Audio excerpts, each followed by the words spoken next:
Bom dia, igreja. Feliz sábado. Antes de ir, prometo que eu vou tentar não chorar aqui.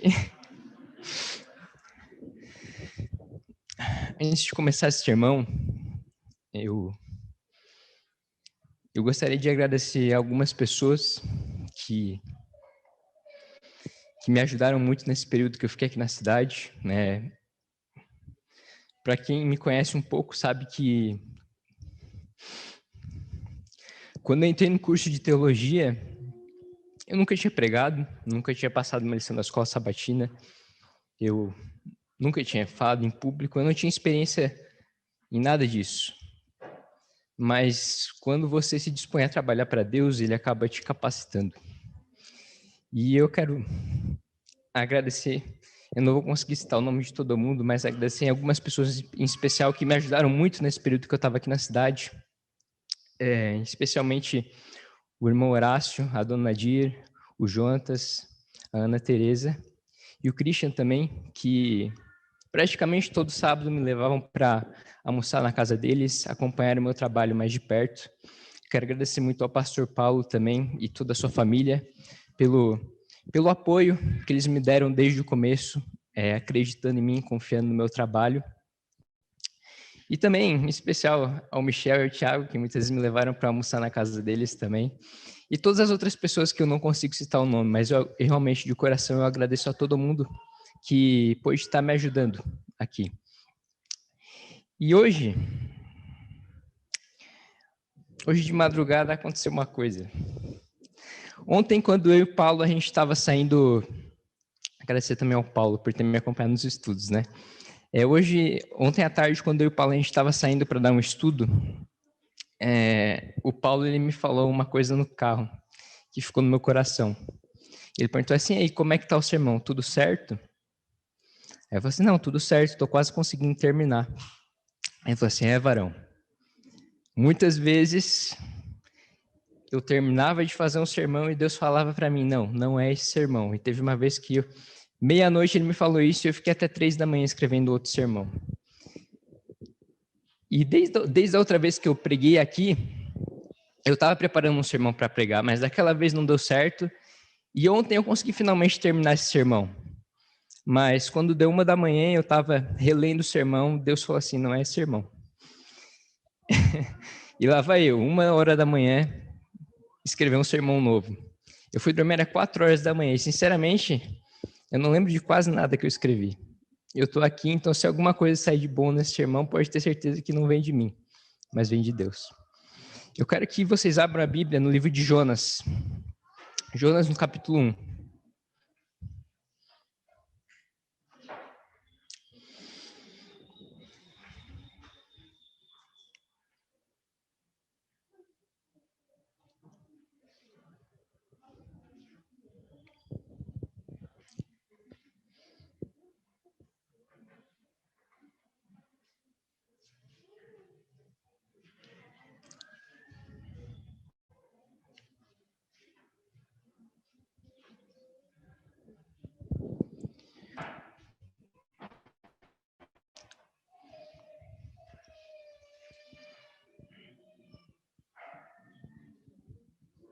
Jonas capítulo 1. Antes de orarmos, vamos orar mais uma vez. Obrigado, Deus, por mais uma vez estarmos aqui na tua casa. Eu te imploro agora, Pai, que não seja eu que fale aqui nesse momento, mas o teu Santo Espírito. Que o Senhor possa me abençoar, me usar, e que tudo que a gente for aprender e ler aqui, a gente possa aplicar nas nossas vidas, e que isso possa fazer com que nos tornemos pessoas melhores, Pai. Por favor, me usa agora e abre o coração de todos nós também, para o teu entendimento. Te peço isso, te agradeço em nome de Jesus. Amém. Jonas capítulo 1. Acredito que todos conhecem a história de Jonas, mas vamos relembrar ela. A partir do verso 1 diz assim: Veio a palavra do Senhor a Jonas, filho de Amitai, dizendo: Dispõe-te, vai à grande cidade de Nínive e clama contra ela, porque a sua malícia subiu até mim.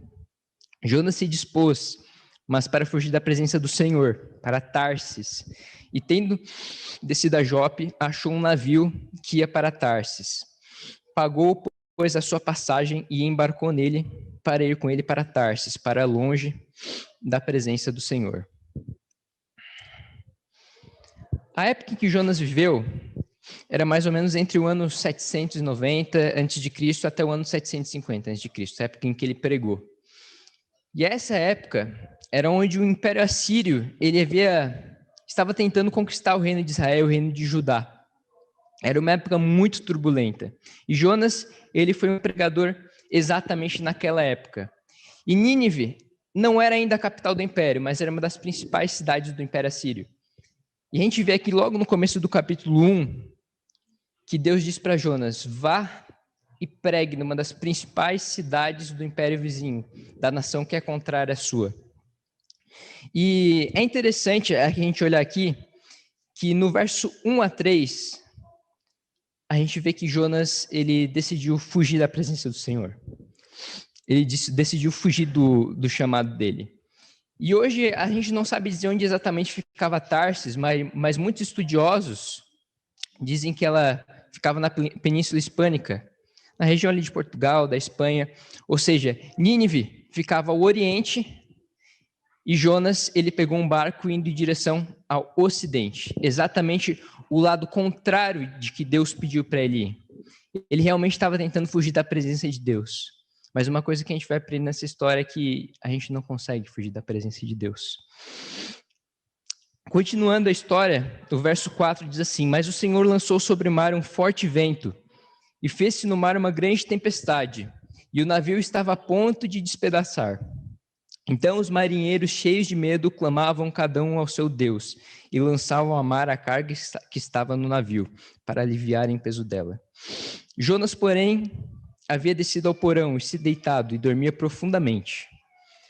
Chegou-se ele ao mestre do navio e lhe disse: que se passa contigo, agarrado no sono? Levanta-te e invoca o teu Deus. Talvez assim esse Deus se lembre de nós, para que não perecermos. E diziam uns aos outros: vinde e lancemos sortes para que saibamos por causa de quem nos sobreveio esse mal. E lançaram sortes, e a sorte caiu sobre Jonas. Então lhe disseram: declara-nos agora por causa de quem sobreveio este mal. Que ocupação é tua? De onde vens? Qual a tua terra? E de que povo és tu? Muito obrigado. Ele lhes respondeu: sou hebreu e temo ao Senhor, o Deus do céu, que fez o mar e a terra. Então os homens ficaram possuídos de grande temor e lhe disseram: que é isso que fizeste? Pois sabiam os homens que ele fugia da presença do Senhor, porque o havia declarado. É interessante nessa história que quando Jonas ele começa a fugir da presença do Senhor, Deus ele envia uma grande tempestade. E essa tempestade, ela não atinge somente Jonas, mas ela atinge também as pessoas que estavam no barco com ele, talvez alguns outros barcos que estivessem na proximidade. A primeira lição que a gente pode tirar dessa história é de que o pecado, ele não afeta somente nós, mas ele também afeta as pessoas que estão à nossa volta. Quando Jonas decidiu fugir da presença de Deus, ele estava pecando. E isso trouxe consequências não para ele, mas para as pessoas que estavam à sua volta também. E o termo hebraico, traduzido para dormente, quando Jonas estava adormecido, diz respeito a um sono profundo, um sono livre de preocupações. Então Jonas ele entra no barco e ele acaba dormindo. E quando ele dorme, essa tempestade começa a surgir e os marinheiros ficam desesperados. O capitão do navio fala: Jonas, mas como que esse homem não acorda? Em meio a esse barco balançando, como que esse homem não acorda? E ele, desesperado, vai acordar Jonas e fala: ora para o teu Deus. Dava para ver claramente que aquelas pessoas não acreditavam no Deus de Israel. Ora para o teu Deus e pede para ele nos livrar dessa tempestade. E Jonas acorda e eles ficaram sem entender por que aquilo estava acontecendo. Na época do Antigo Testamento, os povos acreditavam que todas as coisas ruins que aconteciam no mundo eram punição divina. E com os marinheiros não foi diferente. Eles também acreditavam que aquilo era alguma forma de punição divina. Só que eles queriam entender o porquê que aquela punição divina estava acontecendo. Quem das pessoas do barco que tinha feito alguma coisa de errado para aquilo tudo estar acontecendo? Então, eles perguntam: quem é tu? De onde tu vens? Qual a tua terra? E Jonas fala que ele é um adorador do Deus de Israel e que ele estava fugindo da presença de Deus. E dos versos 11 até o verso 16, diz assim: Disseram-lhe: que te faremos para que o mar se nos acalme? Porque o mar se ia tornando cada vez mais tempestuoso. Respondeu-lhes: tomai-me e lançai-me ao mar, e o mar se aquietará, porque eu sei que por minha causa vos sobreveio esta grande tempestade. Entretanto, os homens remavam, esforçando-se por alcançar a terra, mas não podiam, porquanto o mar se ia tornando cada vez mais tempestuoso contra eles.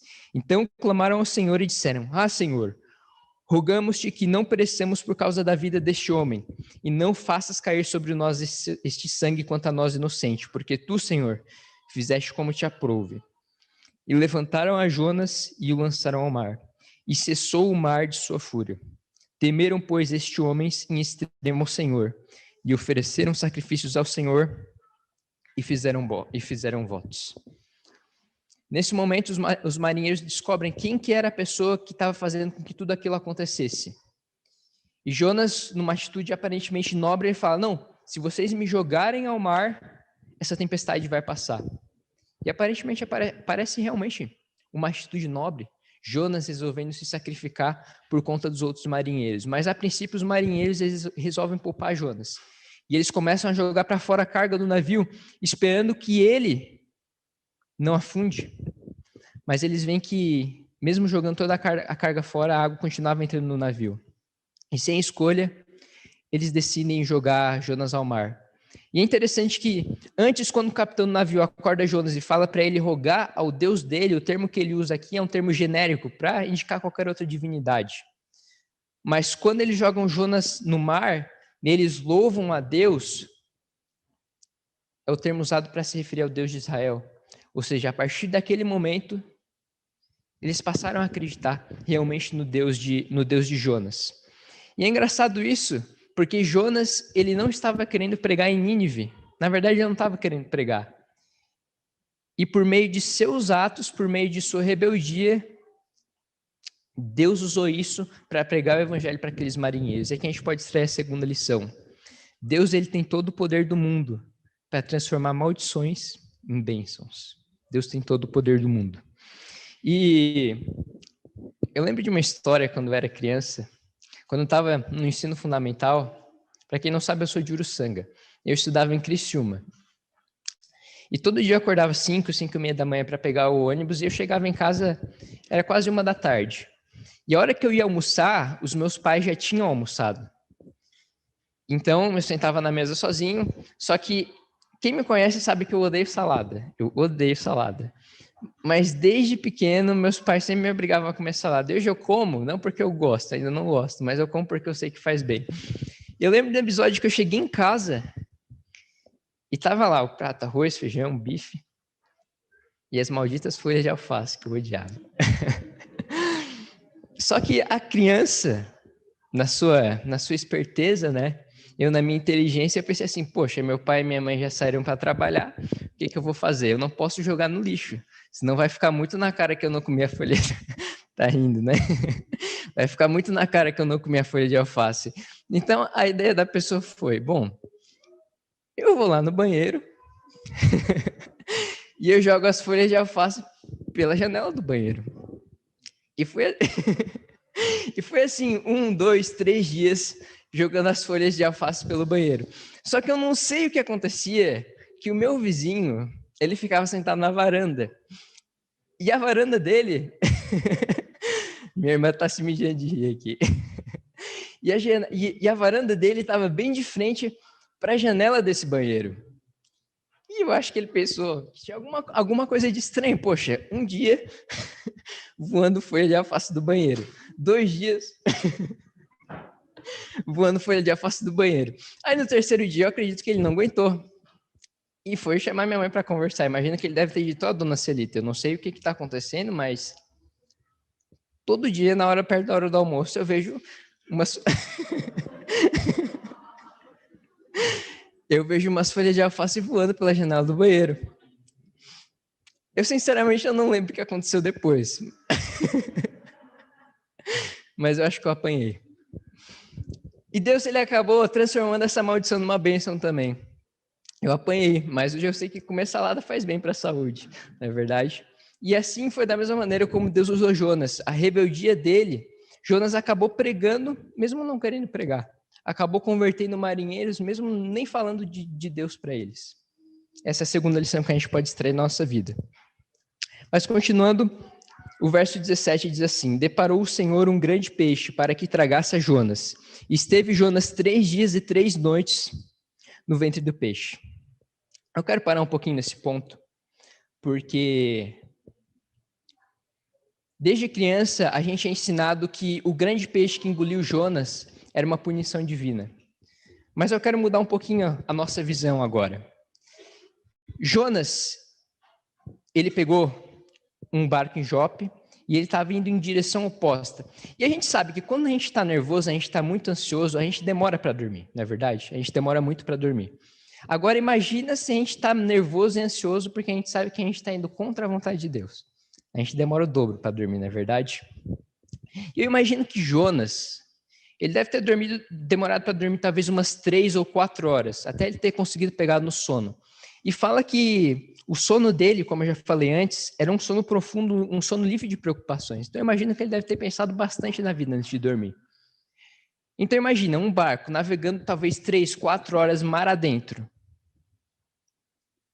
E uma tempestade subitamente acaba atingindo aquele barco. E quando a gente pensa que esse grande peixe é uma punição divina, a gente está tendo a visão errada. Porque a partir do momento que os marinheiros jogaram Jonas no mar, era simplesmente impossível para um ser humano naquela tempestade conseguir nadar até a costa. 4 horas navegando o mar adentro. Então, na verdade, esse grande peixe não foi uma punição divina, mas foi um ato de salvação e misericórdia de Deus para com Jonas. Essa é a terceira lição que a gente pode tirar hoje. De que Deus, Ele nos busca e Ele busca oferecer salvação para a gente mesmo quando a gente não manda Ele. O primeiro passo sempre vem de Deus. Só que o passo de Deus de nada adianta se nós também não tomarmos o nosso passo para nos achegarmos a Ele. Deus, Ele nos dá o livre-arbítrio. Ele nos dá a escolha de que nós podemos ou não aceitar o chamado dele. E Jonas, nesse momento, ele tinha recusado. Então Deus, mesmo em seu amor e misericórdia, ele manda esse grande peixe para salvar Jonas, para que ele não perecesse e não perdesse sua salvação. E a gente continua, o capítulo 2, a gente vai ler só o primeiro e último verso. O primeiro verso do capítulo 2 diz assim: então Jonas, do ventre do peixe, orou ao Senhor seu Deus e disse. E aqui ele faz uma oração muito bonita, agradecendo a Deus pela misericórdia dele, mesmo ele estando nas entranhas de um peixe. E o último verso diz assim, o verso 10 do capítulo 2: falou, pois, o Senhor ao peixe, e esse vomitou Jonas na terra. O primeiro ponto que eu quero parar para vocês para pensar aqui é de que qualquer lugar em que nós resolvemos orar é um santuário particular nosso. Jonas, ele orou nas entranhas de um peixe. Se Jonas orou nas entranhas do peixe, como que a gente não pode, talvez, caminhar andando? Lógico que é necessário sempre a gente ter um momento a sós com Deus, um momento ajoelhado, um momento conversando com Ele sozinho, num lugar quieto, num lugar tranquilo. Mas nem por isso quer dizer que mesmo num lugar movimentado no dia a dia, a gente não possa estar conversando com Deus. Jonas, ele usou as entranhas do peixe como uma forma de fazer um santuário pessoal, um templo pessoal, para poder estar adorando a Deus. Esse é o primeiro ponto que eu quero enfatizar. E o segundo ponto é de que Deus usa até animais irracionais para que o plano dele se cumpra em nossa vida. Assim como Deus usou um grande peixe para mudar a vida de Jonas, ele também usa muitas coisas que talvez a gente nem consegue imaginar para que a nossa vida seja mudada também. Mas continuando a história no capítulo 3, vamos ler do verso 1 a 4. Diz assim: veio a palavra do Senhor, segunda vez a Jonas, dizendo: dispõe-te, vai à grande cidade de Nínive e proclama contra ela a mensagem que eu te digo. Levantou-se, pois, Jonas e foi a Nínive, segundo a palavra do Senhor. Ora, Nínive era cidade muito importante diante de Deus e de 3 dias para percorrê-la. Começou Jonas a percorrer a cidade, caminho de um dia, e pregava e dizia: ainda 40 dias e Nínive será subvertida. Então, depois de todo aquele período que Jonas ele passou nas entranhas do peixe, o peixe acabou vomitando ele na praia, e Deus novamente dá o chamado para ele: vá e pregue a Nínive. E dessa vez Jonas ele resolve aceitar o chamado. Mas talvez na cabeça dele estava dizendo assim, bom, eu vou pregar, mas eu sei que aquele povo é pecador, aquele povo é um povo errado, é um povo que não acredita em ti, Senhor. Eu vou pregar, vou fazer minha parte, mas eu sei que eles não vão se converter. Então ele foi mais por desencargo de consciência, né? E é interessante que a pregação de Nínive, ela talvez possa ter sido a primeira e a última pregação que eles ouviram, a pregação de Jonas. Só que na nossa vida hoje é diferente. Diariamente, Deus coloca coisas na nossa vida, coloca pessoas na nossa vida para que a gente possa ouvir a voz dele e para que a gente possa se converter e voltar ao caminho correto. Ao contrário de Nínive, que talvez teve só uma oportunidade, Deus ele nos dá várias oportunidades diariamente. E Jonas, eu imagino que a pregação de Jonas aqui, ela não deve ter sido uma pregação muito amorosa, falando do evangelho do amor, que a gente tem que amar Cristo, a gente tem que aceitar o sacrifício dele. Não. A pregação de Jonas aqui, ela provavelmente foi uma pregação de punição. Olha, se vocês não seguirem o Deus de Israel, ele vai punir e vai matar todos vocês. Não foi uma pregação de amor, foi uma pregação de juízo. E na nossa vida também hoje, muitas vezes a gente ouve a pregação de amor, a gente ouve do sacrifício de Cristo, a gente ouve sobre tudo o que ele fez por nós, de que a salvação vem dele e não de nós, e mesmo assim nós rejeitamos. Só que é interessante que o povo de Nínive, por mais que ele tivesse ouvido essas palavras duras, eles aceitaram essa pregação. Isso tem que se tornar um exemplo para nós hoje. Porque muitas vezes nós pregamos para a pessoa somente o evangelho do amor, só que nós temos medo de falar para elas quando elas estão erradas também. Mas Deus nos dá essa autoridade para nós não somente mostrarmos o erro das pessoas, mas para que nós também ajudemos elas a superarem esses problemas que elas têm na vida também. Mas continuando a história, a partir do verso 5 do capítulo 3, diz assim: os ninivitas creram em Deus e proclamaram um jejum e vestiram-se de panos de saco, desde o maior até o menor. Chegou essa notícia ao rei de Nínive. Ele levantou-se do seu trono, tirou de si as vestes reais, cobriu-se de pano de saco e assentou-se sobre cinza. E fez-se proclamar e divulgar em Nínive, por mandado do rei e seus grandes, nem homens, nem animais, nem bois, nem ovelhas, provem coisa alguma, nem os levem ao pasto, nem bebam água. Mas sejam cobertos de pano de saco, tanto os homens como os animais, e clamarão fortemente a Deus, e se converterão, cada um do seu mau caminho e da violência que há nas suas mãos. Aqui a gente extrai uma lição mais importante ainda. De que de nada adianta a gente ouvir a pregação, a gente ouvir as palavras de Deus, se isso tudo não vier acompanhado de um arrependimento. Deus ele não teria poupado a cidade de Nínive se eles não tivessem se arrependido dos seus maus atos. Mas o arrependimento, ele não é somente um sentimento de culpa, um sentimento, poxa, eu fiz alguma coisa errada. O arrependimento, ele vem junto com atitudes. Então o povo de Nínive, ele não só sentiu um remorso pelo que eles haviam feito durante a vida deles, mas eles também mudaram o seu modo de ser. Aqui que fala que eles se vestiram de pano de saco antigamente era um método que eles expressavam um luto quando alguma pessoa querida ou algum ente querido morria. Então eles realmente estavam muito preocupados, eles estavam de luto pela população, porque temiam a morte deles. E o verso 9 e o verso 10 continua assim: quem sabe se voltará a Deus e se arrependerá e se apartará do furor de sua ira, de sorte que não pereçamos? Viu Deus o que fizeram, como se converteram do seu mau caminho, e Deus se arrependeu do mal que tinha dito lhes faria, e não fez. Aqui Nínive, a cidade de Nínive, não tinha certeza de que o arrependimento deles traria salvação para aquela cidade. Por isso que no verso 9, o rei diz assim: quem sabe se voltará a Deus? Ele não tinha certeza de nada. Mas mesmo eles não tendo certeza, eles resolveram ouvir a voz de Deus e seguir o que ele pedia. E viu Deus o que fizeram, como se converteram do seu mau caminho. E Deus se arrependeu. Aqui, esse termo arrependimento, ele deve ser traduzido mais corretamente, o termo mais correto seria como uma mudança de atitude de Deus. Porque Deus ele não é um ser humano para se arrepender, certo? Deus, ele é onisciente, ele sabe de todas as coisas. Ele sabe de todas as coisas antes que elas aconteçam. Entenda uma coisa, nós não somos predestinados, nós não temos um caminho que Deus já estabeleceu para a gente seguir. Não, nós temos o livre-arbítrio. Mas Deus, ele já sabe de todas as decisões que nós vamos tomar. Ele tem a presciência. Então não tem como Deus se arrepender, porque ele já sabe de todas as coisas que vão acontecer. E aqui esse arrependimento de Deus, na realidade, é um termo que expressa que quando o ser humano muda suas atitudes, Deus ele também muda suas atitudes para com os seres humanos. Então aqui, o que levou Deus a mudar a atitude foi a mudança de atitude do povo de Nínive.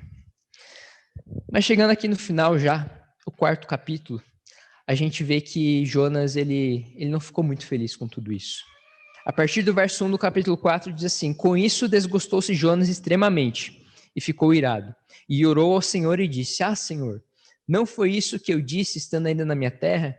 Por isso me adiantei fugindo para Tarsis, pois sabia que és Deus clemente e misericordioso, e tardio em irar-se, e grande em benignidade que te arrependes do mal. Peço-te, pois, ó Senhor, tira-me a vida, porque melhor me é morrer do que viver. E disse o Senhor: é razoável essa tua ira? A gente vê aqui que no capítulo 2, Jonas ele faz uma oração, agradecendo a Deus pela misericórdia que Deus teve para com ele. Mas aqui no início do capítulo 4, a gente vê que Jonas ele foi um pouco hipócrita. Porque ele agradeceu pela misericórdia que Deus concedeu a ele, mas ele não ficou feliz com a misericórdia que Deus concedeu ao povo de Nínive.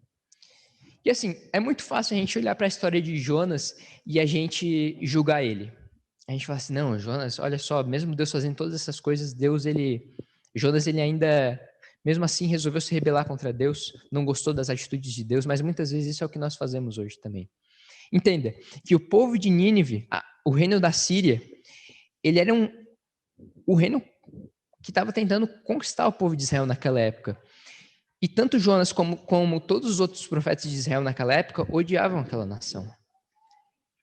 E para qualquer profeta profetizar uma coisa boa e pregar salvação para um povo que não fosse o povo de Israel, era traição. Então, para Jonas, ele estava traindo o próprio povo quando ele pregou arrependimento ao povo inimigo. Mas isso é muito interessante porque isso demonstra que Deus, ele não proporciona salvação somente para o seu povo, o povo escolhido. Ele diz que ele tem ovelhas em outros apriscos. A gente sabe que no dia do juízo, nós vamos ser julgados pelo nosso conhecimento, pelas coisas que a gente sabe, e não por a gente simplesmente seguir os 10 mandamentos. Talvez pessoas nunca vão ouvir falar de Cristo na vida e a gente vai encontrá-las lá no céu. Por quê? Porque elas nunca chegaram a conhecer da verdade. Mas o problema está em quando nós conhecemos a verdade e nós não aplicamos ela na nossa vida. Nós sabemos que nós não somos salvos por obras, por fazer coisas ou deixar de fazer coisas, mas a partir do momento que a gente ama Cristo, a Bíblia diz, se me ameis, guardareis os meus mandamentos. A partir do momento que nós amamos Ele, nós seguimos os mandamentos não por obrigação, mas por amor. É como num relacionamento, né? Quando você começa a namorar ou quando você casa, você começa a fazer algumas coisas e você começa a fazer algumas coisas que a pessoa gosta e você deixa de fazer algumas coisas também que não agradam tanto a pessoa. E isso é a mesma coisa do nosso relacionamento com Deus. Nós seguimos Ele e fazemos coisas por amor e não por obrigação. E quando nós temos isso em mente, toda a nossa vida muda e todas as nossas atitudes mudam também. Mas continuando, o verso 5 diz assim: então Jonas saiu da cidade e assentou-se ao oriente da mesma, e ali fez uma enramada e repousou debaixo dela à sombra, até ver o que aconteceria na cidade. Aqui Jonas, ele resolveu simplesmente esperar pela destruição da cidade. Ele resolveu não tomar nenhuma atitude. E aqui, meus amigos, está uma coisa que a gente faz de errado muitas vezes. Muitos cristãos vêm com aquele papo de que não me julguem, Deus não dá o direito de você me julgar. É verdade, Deus ele não dá o direito de a gente julgar, mas Deus ele dá o direito, de como inícios do evangelho, de mostrar para você onde você está errando para que você possa melhorar. O Tiago, quando eu estava dando estudo bíblico para ele, para Márcio, um tempo atrás, ele me disse um verso que ficou gravado na minha mente. Vocês não precisam abrir, mas eu vou ler aqui para vocês bem rápido. Tiago, capítulo 5, verso 19 e verso 20. Meus irmãos, se alguém entre vós se desviar da verdade e alguém converter, sabei que aquele que converte o pecador ao seu caminho errado salvará da morte a alma dele e cobrirá a multidão de pecados. Então a gente vê aqui que a atitude de Jonas em simplesmente esperar a destruição daquele povo estava errado, porque ele devia ter continuado pregando para convencer aquele povo do pecado. Logicamente que ele não precisou fazer isso, mas esse devia ser a obrigação dele. E sabe, o grande problema é que muitas vezes quando nós vamos apontar o erro de uma pessoa, nós vamos para criticar, nós vamos no sentido errado, enquanto que nós devemos fazer que nem Cristo, que mostrar o erro para as pessoas, só que também dizia, vai, não peques mais, eu te amo, eu te aceito do jeito que é, mas a partir do momento que você se achega a mim, uma mudança é necessária na sua vida. E esse é o mesmo jeito que a gente tem que pregar o evangelho para as outras pessoas. A gente tem que mostrar o erro delas, mas com amor para ajudar elas a melhorarem, para que um dia o que a gente fez por elas, elas possam fazer para outras pessoas também. E por fim, continuando no verso 6, diz assim, então fez o Senhor Deus nascer uma planta, que subiu por cima de Jonas, para que fizesse sombra sobre a sua cabeça, a fim de livrar o seu desconforto. Jonas, pois, se alegrou em extremo por causa da planta. Mas Deus, no dia seguinte, ao subir da alva, enviou um verme, o qual feriu a planta, e esta secou.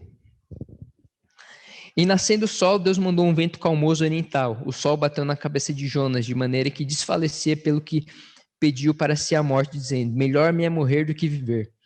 Então perguntou Deus a Jonas, é razoável essa tua ira por causa da planta? E ele respondeu, é razoável a minha ira até a morte.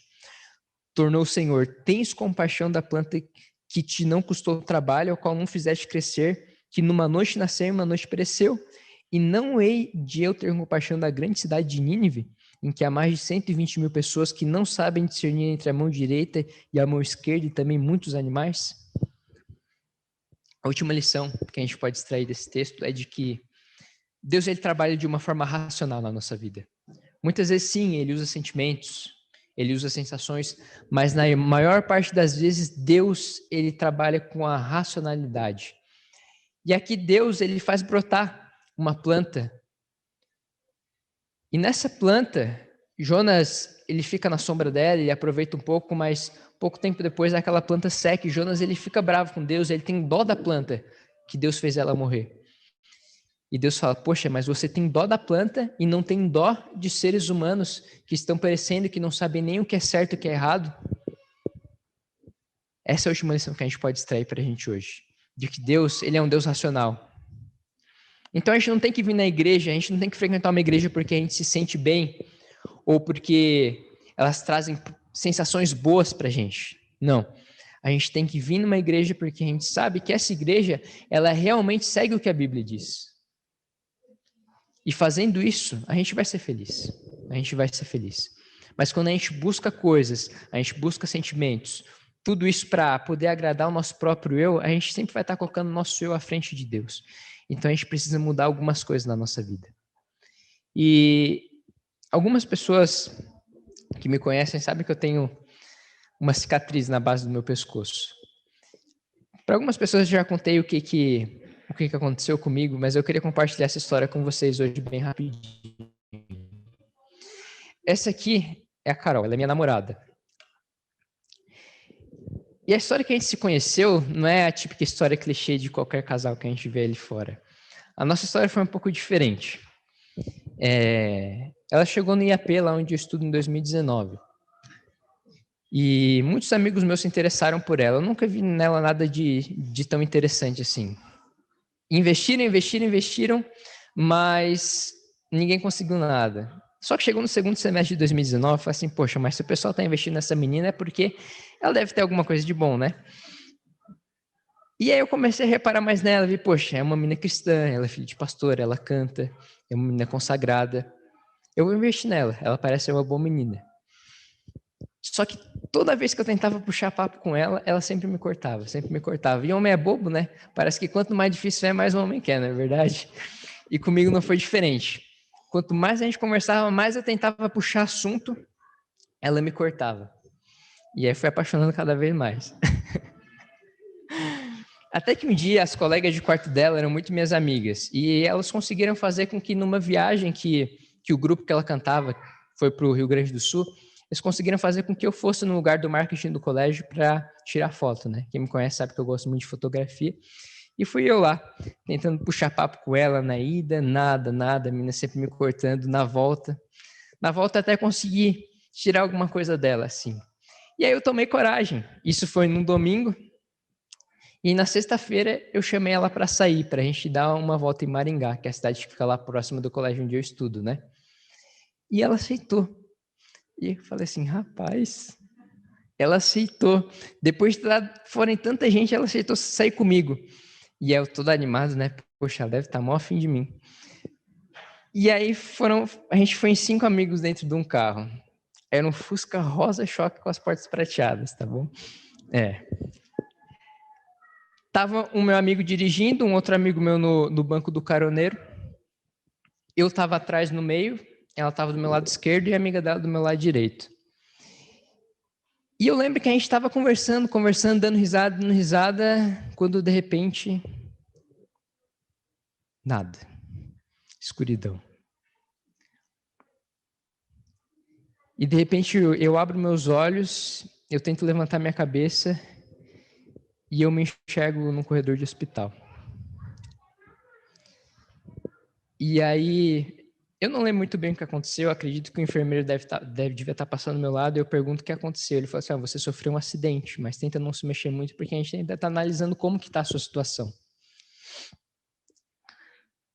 E eu não estava sentindo dor nem nada, mal sabia eu que estava dopado de morfina, eu até fui zoar, né? Falei assim, sofri um acidente, fui tirar uma foto e postei no Instagram. Olha como é que a noite terminou. Mal sabia o que tinha acontecido. E algum tempo depois eles tiram uma radiografia de mim, do meu pescoço, e a médica ela chega para mim e fala assim, olha, eu tenho uma notícia para te dar. Você acabou fraturando uma vértebra do seu pescoço e ela acabou atingindo a sua medula. E muito provavelmente você vai ficar paraplégico ou tetraplégico. Se você tiver alguém para você ligar ou para você compartilhar, é bom você ligar agora. E a primeira pessoa que eu fui ligar foi a minha mãe, né? Meu pai. Não chora não, ainda não. E eu não sabia se eles iam acreditar no que eu estava falando, então eu falei assim, bom, será que eu enrolo ou eu vou direto ao ponto? Eu falei assim, eu vou direto ao ponto. E quando eu liguei para ela, eu falei assim, mãe, tudo bem? Sabe o que aconteceu? Aí meu pai até brincou, né? O quê? O Gugu morreu? Era bem no dia que o Gugu tinha morrido. 23 de novembro de 2019. E eu falei assim, não, eu sofri um acidente, eu fraturei meu pescoço e talvez eu vou ficar paraplégico. Eu amo vocês, tchau. Bem direto. Imagina o desespero das pessoas, né? Então, uma viagem lá no IAP que geralmente a gente faz em 14, 15 horas, meu pai fez em 12. Mal dormiu no caminho. E chegando lá, essa era a minha situação. Um colar cervical no pescoço, eu não podia me mexer. E eu não lembro de ter sentido dor. Eu não lembro da dor que eu senti. Mas a minha mãe disse que de noite eu chorava de dor, falando que estava doendo muito. Mas Deus, ele fez um milagre na minha vida. O SUS de Maringá, eu não paguei nada pela cirurgia. Uma cirurgia dessa, se fosse pagar no particular, seria mais de 40 mil reais. O SUS de Maringá é uma referência nacional. E não vou dizer por coincidência, mas por providência divina, a médica que me operou era a melhor médica do Brasil em tratar esse tipo de situação. Então, ela fez a cirurgia e ela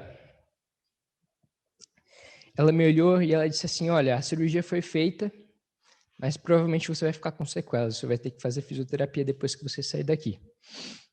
Esse aqui, irmãos, é uma radiografia do meu pescoço.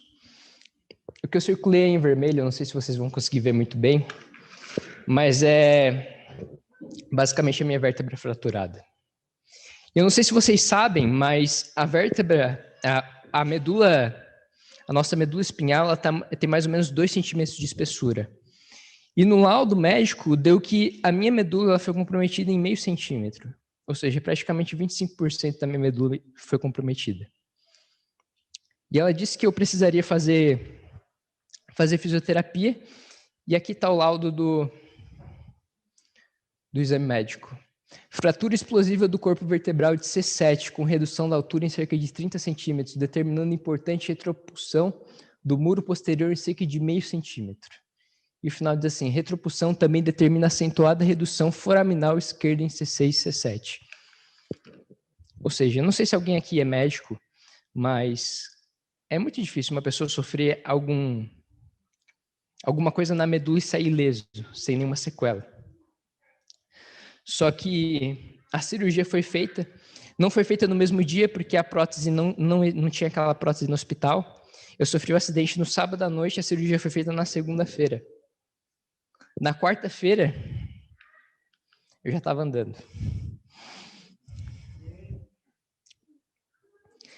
E na quinta-feira eu tive alta.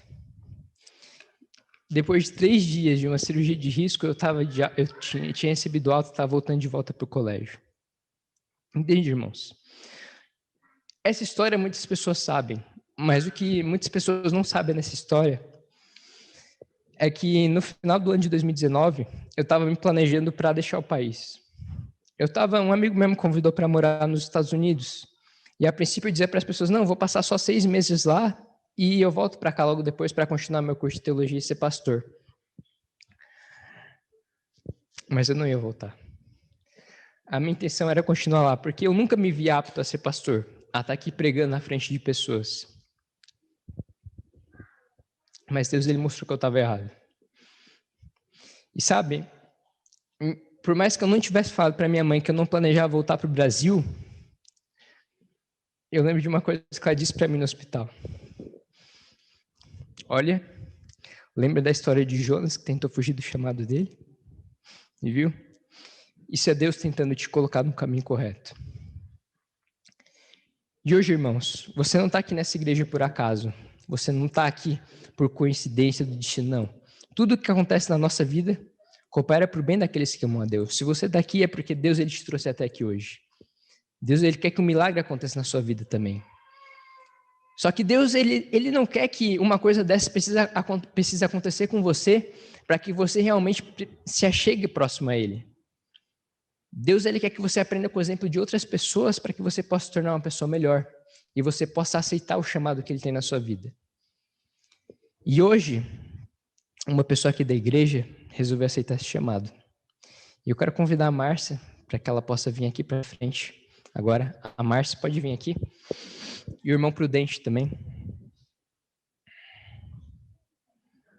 Coitada, a Márcia deve estar passando frio nessa beca. A Márcia, irmãos, é uma pessoa que ela lutou algum tempo contra isso. Vários obreiros passaram na casa dela tentando fazer com que esse dia realmente chegasse. Mas ela tinha alguns problemas, tinha algumas coisas que ela ainda estava com dificuldade de seguir em relação a... Mas um outro dia ela vai contar o testemunho dela. Mas o irmão Horácio aqui agora está para fazer os votos com ela, para ela demonstrar publicamente de que ela aceita Cristo e ela aceita ser batizada. Você agora.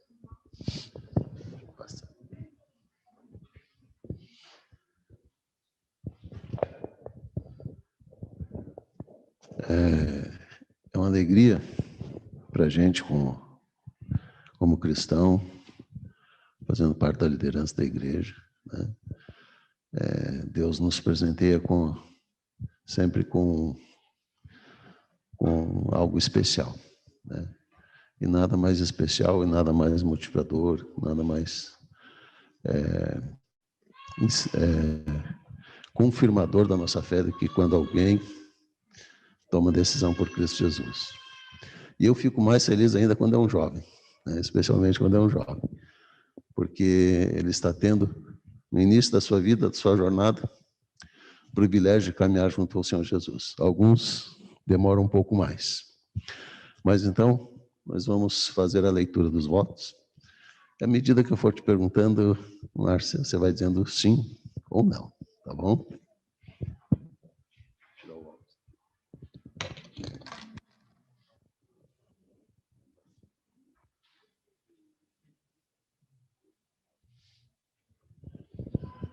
Você crê que existe um só Deus, Pai, Filho e Espírito Santo, e forma uma unidade de 3 pessoas coeternas? Sim. Você aceita a morte do Senhor Jesus no Calvário como sacrifício expiatório pelos seus pecados e crê que pela graça de Deus, mediante a fé em seu sangue derramado, te salva do pecado e da sua penalidade? Sim. Amém. Aceita ao Senhor Jesus Cristo como seu Senhor e Salvador pessoal, crendo que o Senhor Deus, em Cristo, perdoou os seus pecados e te concedeu um novo coração e renuncia aos pecaminosos caminhos deste mundo? Sim, aceito. Aceita pela fé a justiça do Senhor Jesus, sendo o seu intercessor no santuário celestial, e aceita a sua promessa de graça transformadora e poder para levar uma vida amorável e centralizada no Senhor Jesus? Sim. No seu lar e perante o mundo? Sim. Amém. Crê que a Bíblia é a palavra inspirada do Senhor Deus, a única regra de fé e prática para os cristãos? Concorda em dedicar regularmente um tempo para oração e estudos da sua palavra? Sim, com certeza. Amém. Aceita os 10 mandamentos como um transcrito do caráter do Senhor Deus e uma revelação da sua santa vontade? É seu propósito, pelo poder da presença do Senhor Jesus em seu coração, guardar esta lei, inclusive o 4º mandamento, que requer a observância do 7º dia da semana, como o sábado do Senhor Deus e o memorial da criação? Sim. Amém. 7. Aguarda a breve vinda do Senhor Jesus e da bendita esperança, quando o que é mortal se revestir de imortalidade. Enquanto se prepara para o encontro com o Senhor Deus, testemunhará de sua amorável salvação, usando os seus talentos, o seu esforço pessoal para a conquista de almas, a fim de ajudar os outros a estarem preparados para o seu glorioso aparecimento? Sim. Amém. Aceita o ensino bíblico dos dons espirituais e crê que o dom de profecia é um dos sinais identificadores da igreja remanescente? Sim. Amém. Crê na organização na igreja e é seu propósito adorar o Senhor Deus e sustentar a igreja, a sua igreja, com seus dízimos e ofertas e com esforço pessoal e influência? Sim. Amém. Crê que o seu corpo é o templo do Espírito Santo e honrará ao Senhor Deus cuidando do seu corpo, evitando o uso daquilo que é prejudicial, abstendo-se de todos os alimentos imundos, do uso, fabricação ou venda de bebidas alcoólicas, do uso ou fabricação ou venda de fumo em qualquer de suas formas para o consumo humano, e do uso indevido e do tráfico de narcóticos ou outras drogas? Sim. Sim. Amém. Conhece e compreende os princípios bíblicos fundamentais, conforme ensinados pela Igreja Adventista do 7º dia? É seu propósito, pela graça de Deus, cumprir sua vontade, ordenando sua vida de acordo com esses princípios? Sim. Amém. 12. Aceita o ensino do Novo Testamento no tocante ao batismo por imersão, e é seu desejo ser batizado dessa maneira, como manifestação pública de sua fé no Senhor Jesus e pelo seu perdão dos seus pecados? Sim. Amém. E o último voto, o 13. Aceita e crê que a Igreja Adventista do 7º dia é a igreja remanescente da profecia bíblica e que pessoas de todas as nações, raças e línguas são convidadas a fazer parte da comunhão e a ser nela aceitas? Deseja ser membro desta congregação local e da Igreja Mundial? Sim, com Amém. certeza. Amém. Todos os membros dessa igreja que estiverem de acordo e aceitarem a irmã Márcia como a nova membro da nossa igreja, por favor, levante sua mão direita em sinal de aceitação e aprovação. Amém. Seja Amém. bem-vindo. Márcia, pode se dirigir ao batismal.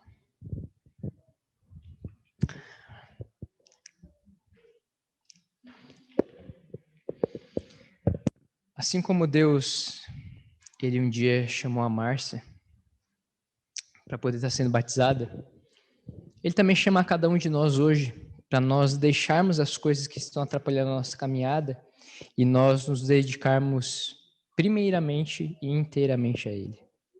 Em primeiro lugar, as coisas de Deus, depois todo o resto vos será acrescentado. E Deus não está falando aqui de coisas materiais somente. Ele fala de todas as coisas que a gente necessita na nossa vida. A nossa salvação, a nossa comunhão. E tem uma música chamada Ele É, e que diz: o que Cristo oferece, Ele é. Se Cristo oferece a vida, Ele é a vida. Se Cristo, Ele oferece a água da vida, Ele é a água da vida. Se Cristo oferece a felicidade, Ele é a felicidade. Se Cristo oferece a salvação, Ele é a própria salvação. A salvação é uma pessoa, a salvação é o próprio Cristo. E hoje, a Márcia ela resolveu aceitar esse Cristo.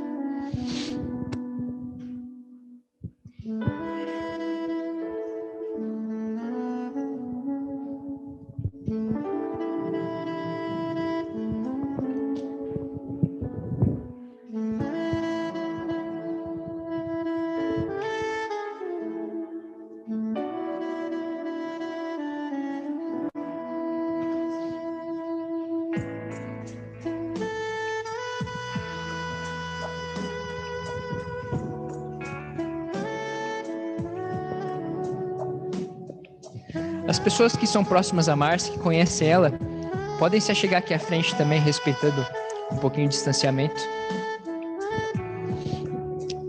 Márcia, é uma felicidade para todos nós você estar aqui hoje, viu? Deus está muito feliz com a sua decisão, e nós também estamos.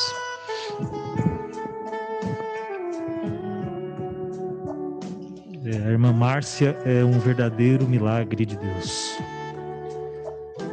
Contando aqui resumidamente, depois ela vai trazer detalhes nesse testemunho, mas ela chegou na situação em que ela teve que escolher entre o emprego ou guardar o sábado. Ela decidiu ficar do lado de Deus. E, para surpresa dela, no dia seguinte ela soube que não perderia o emprego. Depois vocês saberão mais detalhes dessa linda história. Que Deus te abençoe nessa caminhada, irmã Márcia.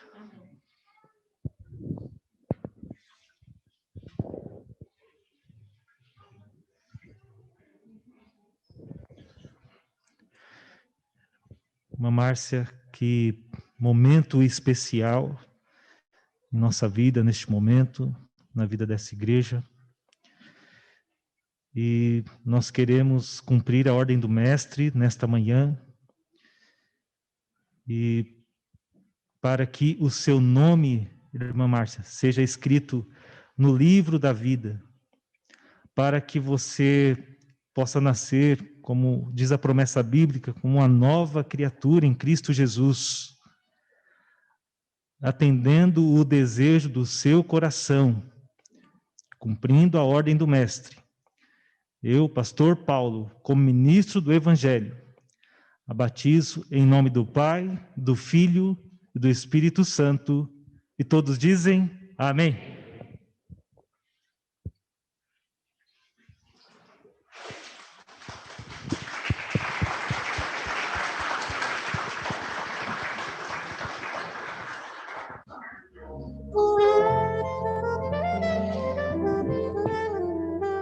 Que momento especial. Deus abençoe grandemente nessa caminhada.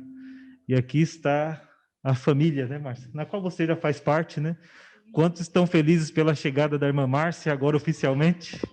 Amém. Deus seja louvado por isso. Amém.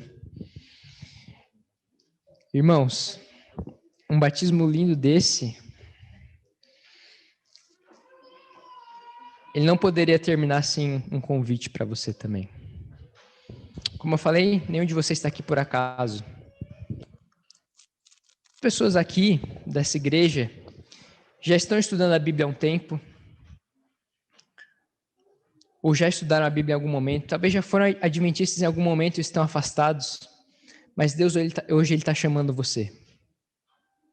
Ele está chamando você para também tomar a decisão de seguir os seus passos e quem sabe um dia ser batizado. Não hoje, porque o batismo ele exige toda uma preparação, ele exige um arrependimento também da nossa vida passada. Mas esse aqui não é um convite para os membros da igreja, para os irmãos da igreja. Isso é um convite para as pessoas que ainda não fazem parte da igreja adventista. Se você está estudando a Bíblia, você quer aprender mais sobre a verdade, você um dia, quem sabe, quer tomar a decisão de estar sendo batizada, eu quero pedir que você se coloque em pé nesse momento, no lugar onde você está. Tem alguém aqui que algum dia quer tomar essa decisão?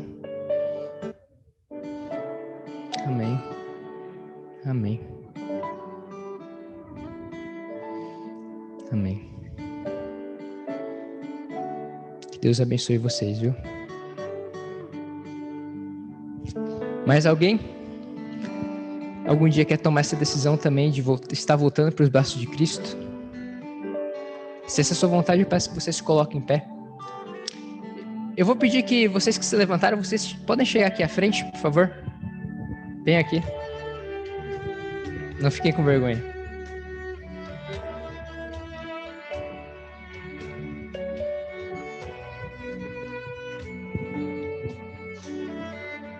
Amém.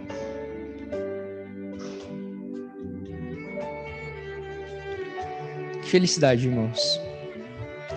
Aqui a gente tem a Duda, tem o Alex também, a Letícia e a Neia. O Alex eu participei em alguns estudos com ele, mas quem está conduzindo os estudos lá é o Júnior, é o Jonatas e o David. Eu fico muito feliz pela tua decisão, Alex, de poder estar aqui na frente também. A Litiele também está em pé lá. A namorada dele tá um pouquinho com vergonha, mas tá em pé lá também. E aqui tem a Letícia e a Neia, né? A Letícia eu conheci essa semana também, eu fui dar estudo na casa da Neia, ela tava lá. E eles aceitaram o convite para estar aqui na igreja hoje também. E eu agradeço a Deus por isso, pela decisão que vocês tomaram de estar mais próximos a Ele. E quem sabe futuramente poder estar se batizando também. Mas nesse momento, eu quero orar por vocês. Mas antes de orar por vocês, eu quero perguntar se tem mais alguém que quer chegar aqui à frente, que tem o desejo de um dia se entregar realmente a Cristo. Tem mais alguém?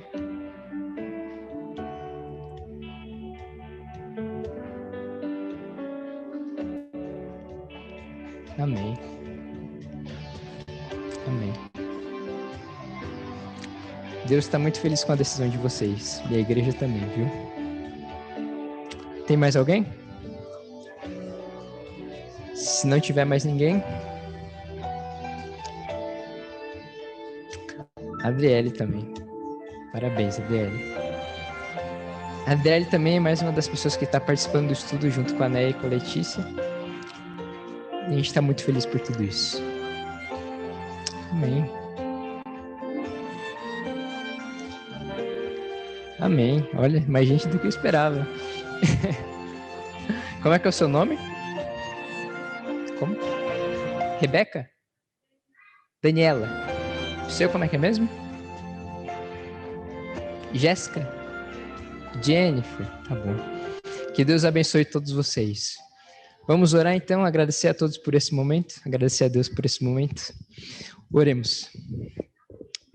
Graças te damos, Pai, por mais uma oportunidade de estarmos na tua casa, de aprender um pouquinho mais sobre a tua palavra e aprender um pouquinho mais sobre o teu chamado na nossa vida também, Pai. A gente agradece pela vida de todas essas pessoas aqui que decidiram se entregar a ti, quem sabe um dia poderem estar sendo batizadas também, Pai. A gente agradece por todos os momentos que a gente tem, pelo nosso testemunho que é a nossa vida de poder estar compartilhando e sendo teu reflexo para outras pessoas, Pai. Muito obrigado por, Senhor, confiar em nós essa obra.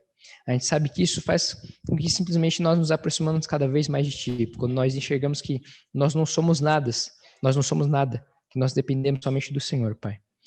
Nós te agradecemos novamente por essas pessoas que estão aqui na frente, que o Senhor conduza elas, abençoe, e que elas possam vencer todas as lutas, tudo que impede na vida delas de realmente colocarem o Senhor em primeiro lugar, Pai.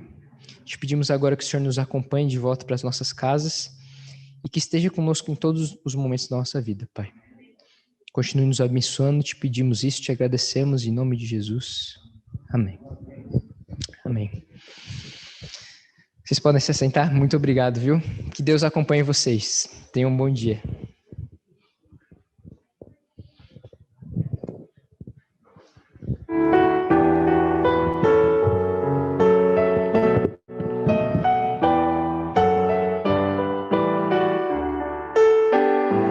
Ao sair deste santo lugar, onde ouvi a palavra de Deus, onde vim adorá-lo em paz, e o céu pôde ouvir meu louvor.